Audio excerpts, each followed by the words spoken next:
Le Mali va pouvoir souffler. Les dirigeants ouest-africains réunis à l'occasion du sommet de la communauté économique des États de l'Afrique de l'Ouest ont levé dimanche 3 juillet à Accra les sanctions commerciales et financières qui étouffaient depuis janvier ce petit pays, ce grand pays, j'allais dire plongé dans une grave crise politique et sécuritaire. Notre invité est Luc Abaki, il est journaliste togolais. Bonjour Luc, vous allez bien? Oui, bonjour Michel, bonjour à tous nos fidèles téléspectateurs. Il faut dire que c'est une grande erreur de dire que le Mali est un petit pays. Ben oui, de part d'abord sa superficie, c'est un grand pays et Ouais. puis il révèle aujourd'hui qu'il a aussi des grands hommes donc et une grande nation, donc finalement c'est un grand pays. La CEDEAO lâche plus que du lest, c'est le thème de notre débat. Absolument, je crois que c'est l'épilogue d'un très long débat, d'une vraie guerre, d'un combat d'idées et d'actes. Aujourd'hui, c'est vrai que la CEDEAO, de guerre lasse, poussée jusqu'à son dernier retranchement, a fini par lâcher du lest. Mais là, je retiens au moins, si vous voulez, deux leçons. La première, c'est que lorsque vous êtes convaincu de vos choix, lorsque vous avez une vision et vous avez la certitude que la position que vous adoptez est une position qui vise le bien commun, quelles que soient les circonstances, quelle que soit la ligue qu'il y a contre vous, quels que soient les combats, tout ce qu'on fait contre vous, ne vous laissez jamais distraire, allez droit au but. Et même quand les chiens aboient au cours de votre parcours, La caravane ne peut vous passer. arrêtez jamais pour lancer les pierres à chaque fois. Sinon, vous ne serez jamais à destination. Il me semble que le Mali, de ce point de vue, a montré que les choix politiques qu'il a opérés étaient des choix qui sont éclairés et fondés. Et donc, aujourd'hui, malgré tout ce qu'il y a eu, finalement, il a fini par avoir raison sur toute cette ligue internationale. Deuxième leçon, c'est que lorsque vous vous appuyez simplement sur votre ego, sur l'illusion de pouvoir que vous avez, souvent vous allez vers l'égarement. Et donc vous prenez des décisions sous le coup de l'émotion, dans la colère, sans avoir réfléchi avec une tête froide. Il me semble que la CEDEAO, malgré sa puissance, malgré tout le conglomérat de chefs d'État qui le regorgent, a fait fausse route et donc a fini par se ridiculiser, si vous voulez, et a subi beaucoup de coups finalement de la population qui est suffisamment illuminée, éclairée aujourd'hui. Et donc, il faut bien que nos chefs d'État commencent à tirer les leçons des choix ou des attitudes qu'ils adoptent au sommet de nos pays, parce que ces décisions qu'ils prennent à l'encontre des États qui ne sont pas suffisamment illuminés, qui ne sont pas réfléchis et bien nourris, finissent par les ridiculiser à la face du monde. Cela dit, l'histoire retiendra qu'en réalité, ce qui s'est passé hier à Accra n'est que l'exécution d'une décision de justice. C'est-à-dire qu'à la suite des sanctions illégales, illégitimes et inhumaines qui ont été prises à l'encontre du Mali, le Mali a recouru à l'instant de régulation des problèmes au sein de la CEDEAO. Et cette instance a eu à rendre une décision qui était très claire, ordonnant la suspension justement de cet Vous embargo-là. voulez parler de la Cour de Dans la justice Cour de justice de Lyon. l'UEMOA, des dirigeants disciplinés, des dirigeants qui veulent justement gouverner par l'exemple, des dirigeants qui sont démocrates et soumis au dictat de la loi, devraient tout simplement se plier à cette décision-là. Malheureusement, ils ont traîné les pas. Ils ont fait prévaloir leur ego jusqu'à ce que finalement, ils soient réduits à leur dernier retranchement avant précisément de faire cette formalité qui consiste à lever des sanctions qui ont été prises dans des conditions que tout le monde connaît et qui montrent qu'il n'y a pas d'empathie au sein de cette communauté. Et ça, vraiment, je pense que les leçons doivent être tirées pour qu'on ne répète plus ces genres d'errements, ces genres de positions qui ne sont pas suffisamment mûries et qui ne montrent pas que les gens sont élevés et veulent agir dans l'intérêt de la communauté dans son ensemble. Alors Luc, qu'est-ce qui a milité, si on peut le dire, pour la levée de ces sanctions? D'abord, la décision de la Cour de justice de l'UMOA était une vraie pression pour l'ensemble des chefs d'État de la CEDEAO, même si, par par égoïsme et par l'illusion du pouvoir, ils avaient donné le sentiment qu'ils ne pouvaient pas se soumettre à cette décision-là. Ça, c'est une première chose. La deuxième chose, c'est que les dirigeants maliens étant suffisamment habiles, subtils et intelligents, ont décidé d'embrayer et d'aller de l'avant. En principe, cette levée était programmée pour le sommet du 4 juin dernier, le sommet extraordinaire. Cela a floppé, sans doute parce qu'il y avait encore des tiraillements internes. Et puis donc, les Maliens ont compris que, mais écoutez, on n'a plus à attendre justement la CEDEAO. Il va falloir qu'on aille droit au but. 2 jours après, le président Goïta prend un décret pour fixer la durée de la transition à 24 mois. Voyez-vous? Et la CEDEAO est encore sortie pour déplorer le fait qu'une telle décision ait été prise au moment où ils sont en pleine discussion. Et pourtant, le médiateur de la CEDEAO, désigné par cette CEDEAO-là, avait déjà discuté en long et en large avec les autorités maliennes sur le principe de l'adoption de cette durée qui allait être de 24 mois. Voyez-vous? Donc, à la suite de cette décision sur la durée, il y a eu un certain nombre d'autres actes qui ont été pris sur lesquels, finalement, les chefs d'État de la CEDEAO s'appuient pour justifier, finalement, leur levée des sanctions. Parce que, précisément, la CEDEAO s'était retrouvée dans une forme de bourbier, dans un engrenage sans issue. Parce que tout le monde était en train de se rendre compte qu'ils ont plutôt personnalisé, en tout cas, certains chefs d'État de cette communauté-là ont personnalisé le problème malien, au point où ils ont tellement tiré les ficelles qu'ils deviennent ridicules. Leur position ne peut plus être défendue. Lesquels, donc, s'il vous plaît, le prétexte... Pardon? Lesquels? Quoi, Vous avez parlé de chefs d'État. Non, mais attendez, ce n'est pas mon rôle ici de venir démasquer ceux-là qui ont tendance à vouloir se cacher, mais vous les connaissez, puisqu'il y en a qui ont pris des positions tout à fait claires pour justifier les sanctions, pour même tirer à boulet rouge sur les dirigeants maliens, etc., etc. Donc, ça veut dire tout simplement que la CEDEAO, à un moment donné, avait bien compris qu'elle ne pouvait plus argumenter à partir de l'instant où les dirigeants maliens ont embrayé sur les actes fondamentaux qui doivent baliser la voie à l'organisation des élections prochaines, à l'assainissement de l'environnement politique à travers les réformes institutionnelles, constitutionnelles, politiques, etc., etc. Il n'y avait plus de raison pour que la CEDEAO, malgré ses tergiversations, malgré tout ce qu'elle a fait, les ficelles qu'elle a eu à tirer, puisse encore se maintenir dans cette position de sanctions, surtout qu'il y a beaucoup de pays qui souffrent justement de cet embargo-là qui pesait sur le Mali. Alors, le sommet a décidé de lever toutes les sanctions économiques et financières, comme on l'a dit, à partir de ce dimanche, mais maintient les sanctions individuelles et la suspension du Mali des organes de la CEDEAO. Ça, on a déjà connu cela. Absolument. En fait, c'est la routine. En fait, si la CEDEAO s'était contentée tout simplement de suspendre le Mali du fait qu'il y a eu un coup d'État, personne n'aurait trouvé à redire. Parce que c'est le principe, il y a des textes qui doivent être donc respectés. Lorsque, pour une raison ou une autre, vous êtes obligé de violer ou d'enfreindre cette loi, il faut que la loi vous soit appliquée. Voyez-vous? Donc, le vrai problème qu'il y a eu avec le Mali, c'est que la CEDEAO s'est donné le droit d'outrepasser tous les textes qui étaient, enfin toutes les dispositions qui sont prévues donc dans le cadre des coups d'État ou etc. En tout cas tout ce qu'il y a comme instabilité pour aller jusqu'à prendre des sanctions économiques, financières qui n'existent nulle part dans les textes de la CEDEAO. C'est ça le vrai problème. Mais maintenant que la CEDEAO maintienne la suspension du Mali, on comprend évidemment parce que la règle c'est qu'il faut qu'il y ait une élection qui permette au peuple de désigner la personne qui va parler en son nom. Et donc à partir de cet instant-là, ce n'est pas un souci et je crois que même les sanctions individuelles sur les groupements du système malien ne sont même pas un problème. D'autant plus que les dirigeants maliens n'ont pas ouvert des comptes à l'extérieur, ils ne se formalisent pas.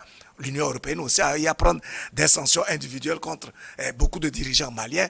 Jusque-là, ce n'est pas un souci. L'essentiel, c'est d'avoir levé cet embargo qui, en fait, était si vous voulez, un élément déstabilisateur de la vie même de la population. Or, la population est en fait innocente. Elle n'en est forcément pour rien, mais c'est elle qu'on a punie pendant pratiquement 6 mois. Mais je crois que ça a été une bonne chose pour le Mali parce que ces sanctions ont permis au Mali dans son ensemble de se rendre compte de sa capacité de résilience, de sa capacité à se prendre en charge par lui-même sans forcément dépendre des autres. Vous voyez que pendant 6 mois, malgré cet étouffement programmé et acté, le Mali a continué à assurer les fondamentaux d'une gouvernance normale d'État. Les salaires sont toujours payés. Et il y a toujours des investissements pour les infrastructures et un certain nombre de choses. Ça veut dire qu'il y a un fonctionnement plus ou moins normal. Ce que beaucoup de pays de la même sous-région, même qui ont les côtes bien ouvertes, ne sont pas capables de faire s'ils ne recourent pas à des emprunts obligataires sur le marché sous-régional, s'ils ne recourent pas au financement de la Banque mondiale ou du FMI, il y a des États côtiers qui ne sont pas capables de tenir sur 2 mois. Aujourd'hui, le Mali a donné la preuve d'être un pays suffisamment résilient, capable donc d'interroger son génie intérieur et de se forger par lui-même. Et ça, c'est à mettre à leur actif. Et je crois que cette levée des sanctions est une victoire d'étape. Mais les dirigeants maliens doivent toujours continuer à être vigilants, rester sur la même trajectoire qui consiste à travailler dans l'intérêt supérieur du peuple malien et donc donner l'exemple à beaucoup d'autres chefs d'État qui en ont véritablement besoin. Vous parlez de vigilance, est-ce à dire que derrière cette levée des sanctions, la CEDEAO peut encore punir le Mali derrière et comment? Reconnaissons d'emblée qu'en fait, la position qui avait été adoptée par la CEDEAO et qui a donc consisté à ces sanctions, à ce bras de fer avec les dirigeants maliens, n'était pas fondée simplement par la question du coup d'État ou l'irruption des militaires dans le fauteuil présidentiel. Il y a un enjeu géopolitique majeur qui ne peut pas être dissous et absous d'un seul coup, simplement parce qu'on a levé les sanctions. Tout le monde a été témoin toute l'année dernière de la guerre ou des passes d'armes qu'il y a eu entre la France et les dirigeants maliens. Et donc, la France ne peut jamais accepter ce principe d'être déguerpi du territoire malien de la façon-là, alors qu'en réalité, le Mali, tout comme l'ensemble des pays de l'espace francophone, ont toujours été considérés par les dirigeants français comme leur précaré, leur champ d'influence, leur domaine d'action où ils peuvent se permettre beaucoup de choses. Voyez-vous? Donc, ce n'est pas parce que les sanctions ont été levées aujourd'hui par la CEDEAO que ce désamour qui s'est instauré entre le Mali et la France va se dissiper de soi. Ça veut dire tout simplement qu'il y aura encore un certain nombre d'actions, il y aura d'autres stratégies qui vont permettre de la France ou bien de mais la bien part entendu, de la aussi bien de la France que de ses alliés qui se montrent solidaires. C'est ça même qui est remarquable parce que, en général, ce qui se passe dans nos pays, en tout cas sur le plan politique ou même dans la gestion des relations, c'est quand c'est un pays français ou européen qui a un souci avec un pays en Afrique, ailleurs, il bénéficie de la solidarité de ses pairs, de la même sous-région. L'Union européenne s'est montrée forcément et farouchement solidaire de la France dans cette guerre contre le Mali. Est-ce que vous voyez? Et donc, malheureusement, le Mali qui aurait dû compter sur ses pairs de la sous-région, dont la mise en place de la CEDEAO était fondée justement sur le principe de la solidarité, de la complémentarité, et donc de faire en sorte à mutualiser les énergies pour justement sortir l'ensemble de ces pays-là de l'ornière, ont fini par tourner dos à la CEDEAO, au Mali, au point de se laisser instrumentaliser de façon plus ou moins ouverte par des puissances extérieures qui, en réalité, jouent leur intérêt dans nos pays. Voyez-vous? Donc, je crois que à partir du moment où, aujourd'hui, les sanctions ont été levées, vous savez, sur le plan onusien, toutes les tractations qui sont en train d'être faites, la France n'accepte pas de partie du Mali. Et donc, elle a trouvé l'astuce de vouloir alors apporter un appui aérien à l'amunissement dont le mandat vient d'être renouvelé pour 12 mois. Il a fallu précisément la réaction ferme et farouche du Mali pour que cette disposition-là soit levée. Qu'à cela ne tienne, ça veut dire que la France est dans cette position de ne pas perdre donc son hégémonie, son pouvoir tutélaire sur ces pays-là, et donc elle ne va pas manquer de tirer les ficelles à partir surtout des pays voisins qui sont manifestement acquis à sa cause. Les chefs d'État ont précisé que conformément à la charte, les militaires de la junte ne peuvent pas être candidats à l'élection présidentielle à venir. Est-ce que ces chefs d'État ou bien la CEDEAO a soupçonné quelque chose à travers cette charte? Il va falloir peut-être leur poser la question, mais ce n'est qu'un rappel. Si les Maliens eux-mêmes ont adopté une charte, les dirigeants maliens ont adopté une charte dans laquelle ils inscrivent ce principe que les dirigeants de la transition ne feront pas acte de candidature pour le renouvellement de l'équipe gouvernementale prochaine, ce n'est pas parce que la CEDEAO l'aura rappelé que la donne va changer. C'est vrai que lorsque il a été question de la loi électorale qui a donc été promulguée, où il a été question que les militaires peuvent candidater et tout ça, il y a eu une forme de confusion où les gens sont allés jusqu'à penser que le président Goïta serait animé par ce désir d'être candidat et donc de se pérenniser au pouvoir.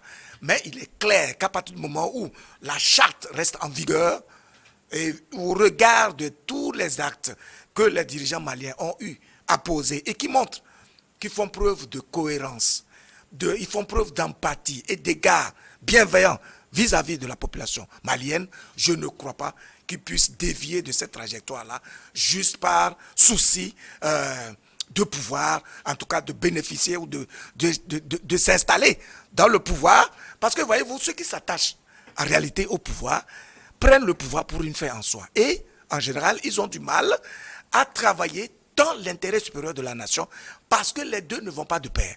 Ils n'auront pas d'énergie pour s'engager résolument dans la culture du bien commun, dans la recherche des intérêts de la population dans son ensemble, parce que cela demande, un, de l'énergie, aussi, et deux, des moyens. Voyez-vous? Donc, lorsque votre programmation mentale est configurée vers le pouvoir comme une finalité, vous allez voir que toutes les actions que vous menez seront orientées vers là. Et donc, du coup, vous n'aurez pas les moyens suffisants pour pouvoir travailler dans l'intérêt supérieur de la nation. Dès l'instant où les dirigeants maliens actuels se sont investis pour travailler véritablement pour le compte du peuple malien, au point même où l'argent, les recettes qui relèvent normalement du droit discrétionnaire du pouvoir sont affectées à des œuvres sociales. Voyez-vous, Assimi Goïta a utilisé ses fonds souverains pour réaliser des infrastructures à travers tout le territoire. Ça veut dire qu'en fait, son problème n'est pas la gloire, n'est pas l'argent, n'est pas le pouvoir, mais c'est comment sortir l'ensemble du peuple malien, l'État malien du joug colonial et néocolonial, et comment faire pour assurer l'épanouissement de l'ensemble de la population. Donc, un tel monsieur, en réalité, ne peut pas tomber dans ce travers qui consiste à violer les lois ou les règles qu'il s'est lui-même données pour vouloir être dans le fauteuil de l'État.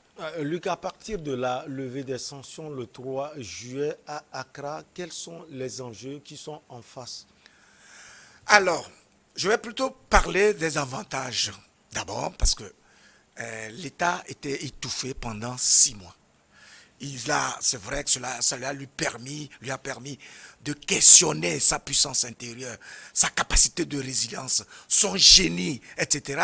Et donc, ça a permis précisément aux dirigeants maliens d'avoir un regard intérieur sur les défis qui se présentent à eux.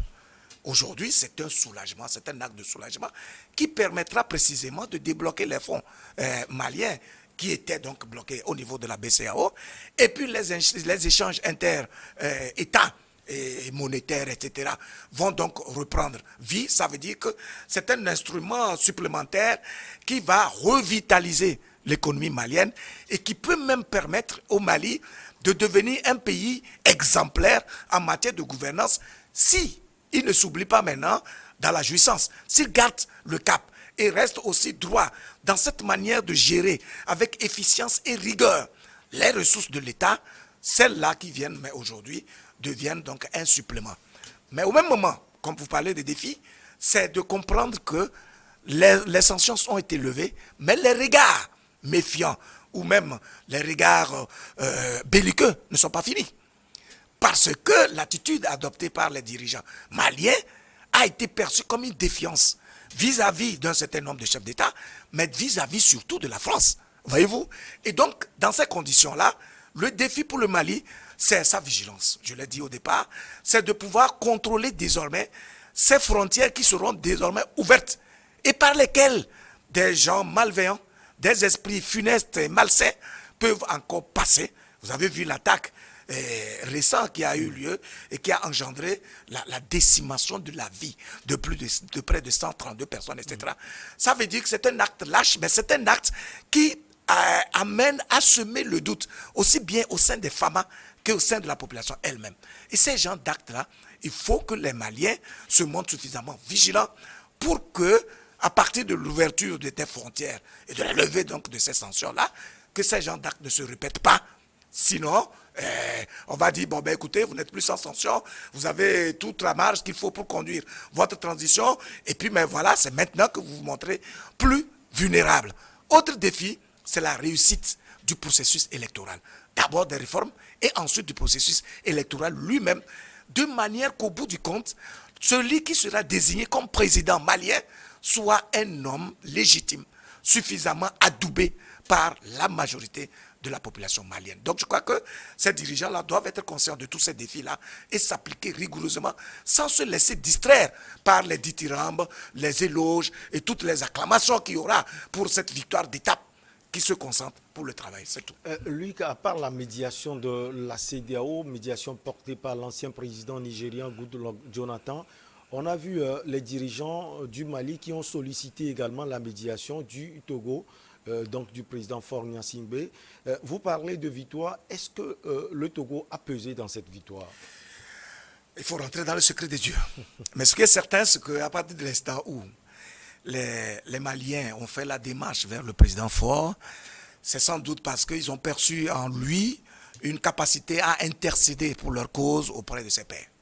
On peut considérer que c'est cela. Et puis lui, non plus, ne peut accepter une telle sollicitation s'il ne se sent pas en mesure de faire un travail de couloir qui puisse donner des résultats. Maintenant, est-ce que son travail a donné des fruits escomptés? Est-ce que c'est son action diplomatique de couloir qui a permis cette levée de sanctions?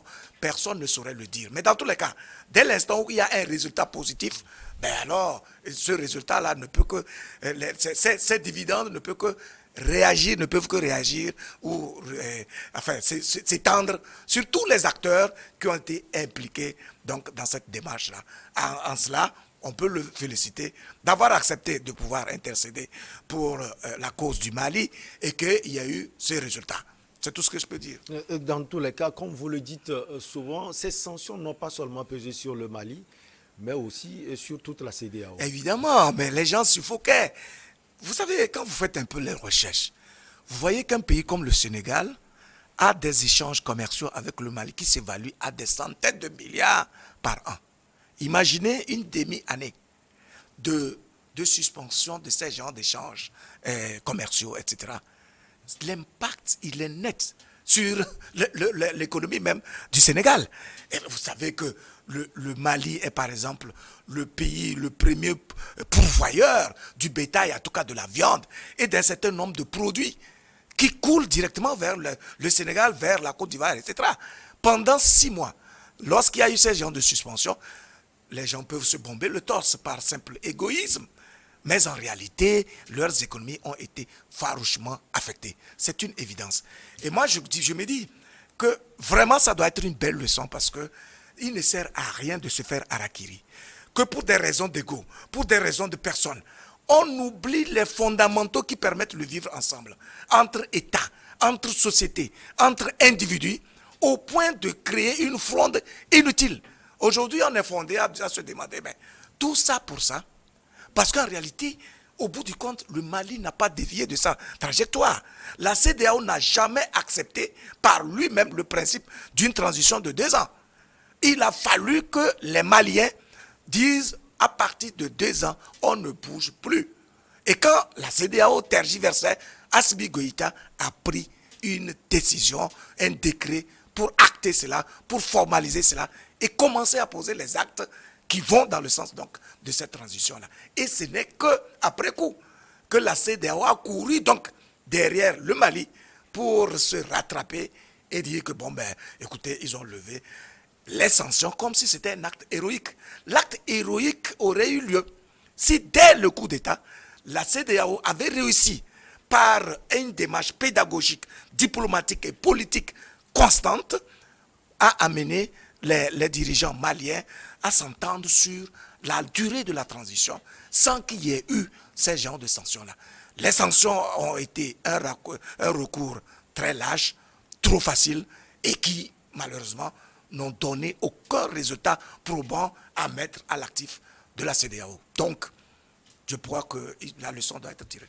Pour terminer, aujourd'hui, tout va bien entre les dirigeants maliens, Luc Abaki, entre Assimi Goïta et le Premier ministre, Choguel Kokala Maïga, tous les ministres. C'est vrai qu'il y a eu beaucoup de supputations, surtout après l'adoption du code électoral où la première mouture a proposé un certain nombre de dispositions qui ont été déchiquetées complètement. Or, cette mouture-là a été proposée, si vous voulez, par le Premier ministre, en tout cas son équipe et tout. Donc, les gens se disent que, ben, écoutez, à partir de l'instant où tous ces éléments-là ont été enlevés, etc., c'est une défaite pour Choguel Maïga. Mais j'ai été heureux de l'avoir entendu et intervenu sur ces éléments pour rappeler que tous les actes majeurs que le gouvernement pose, le pose en symbiose avec le président Assimi Goïta. Et que lui, depuis des années, il portait le rêve de trouver l'oiseau rare avec qui il va composer pour relever les défis majeurs auxquels est confronté donc le Mali. Je considère précisément que dans ces circonstances-là, l'unité de l'équipe gouvernementale, en tout cas l'équipe dirigeante, est restée entière parce que de toutes les façons, aucun d'entre eux n'a intérêt à créer la cisanie intérieure, à créer des lézardes, des fissures dont se serviraient les ennemis prédateurs qui sont tapis et en haleine pour pouvoir se rentrer et créer donc l'instabilité au Mali. Donc je crois qu'il ne sert à rien de supputer sur le déséquilibre. L'essentiel, c'est que, vaille que vaille, l'équipe est en train de travailler et on attend les résultats au bout qui seront justement l'élection une élection saine, transparente et qui permette d'apaiser véritablement le Mali pour de bon. C'est toujours un plaisir de vous avoir sur ce plateau, Luc Abaki. Merci beaucoup à vous. Je me sens privilégié à chaque invitation. Vous êtes journaliste togolais. Mali, la CEDEAO lâche plus que du lest. On marque la pause pour le journal et on reçoit nos invités pour Regard Croisé.